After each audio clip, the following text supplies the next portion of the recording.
How to get your invite link on the Digiwards app. Hey everyone, welcome back to the channel. In this quick tutorial, I'm going to show you guys how you can easily get your invitation code on Digiwards.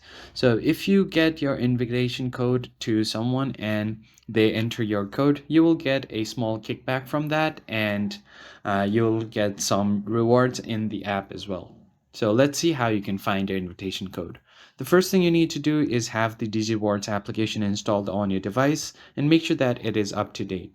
Now just open the app and make sure that you are logged into your account.